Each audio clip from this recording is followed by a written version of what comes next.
George Helmke was born in 1919 on the banks of the Hudson River in New York. It didn't take long to see a mechanical mind at work. I had a bicycle. That was a favorite tool of mine, and took it apart, put it together, that kind of thing. When he graduated high school, George got a life-changing invitation to join Bell Laboratories for a few months. Only 50 miles away, but a world apart.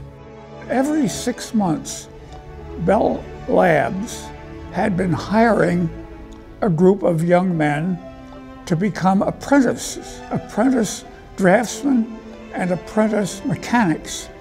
And I was in that class of young men that became apprentice instrument makers.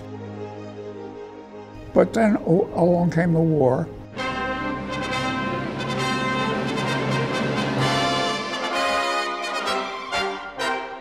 I enlisted in the Navy and was sent to a school in Portland, Maine, in the harbor there.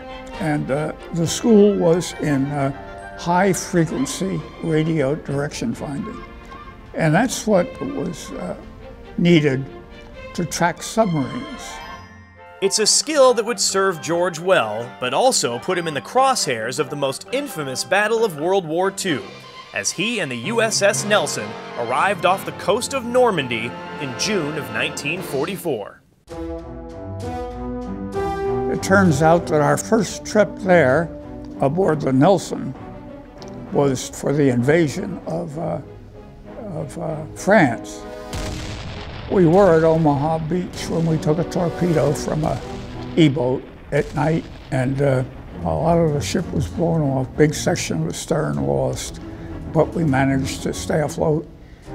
Because I was there and because I was torpedoed, we were offered membership, which I accepted, in the French Legion of Honor. So I am a chevalier of the French Legion of Honor.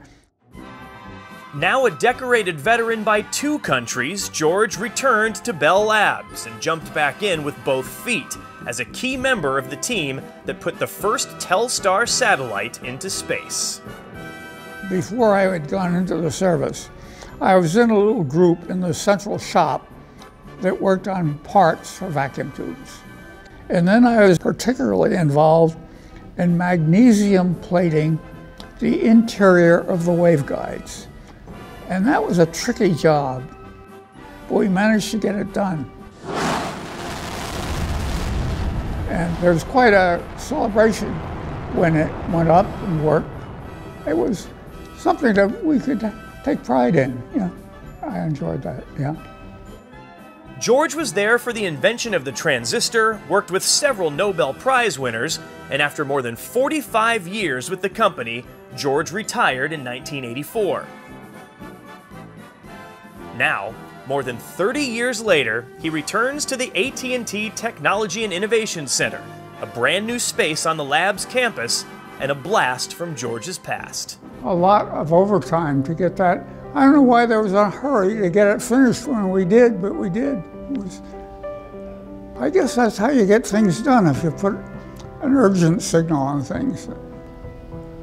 Beautiful museum, my goodness. I'm really quite pleased to see that you're preserving these old things, and they should be preserved. You know, it's part of our history. It's where we came from. George and others like him are a huge inspiration to those of us working in the labs today.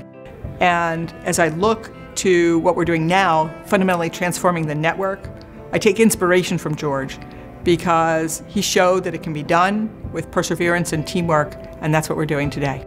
The reason I am here today is because of the foundation work they've created.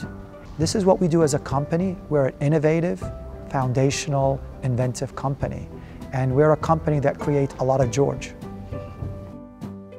As he begins the 100th year of a life enriched by a 68-year marriage, children, grandchildren, and great-grandchildren, George now has some fresh memories to take with him from a place that meant so much for so long. I had a great career in Bell Labs. I will remember what a good place it was to work.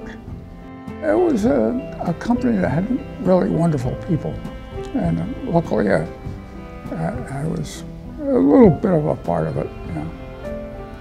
I felt good about that. Yeah.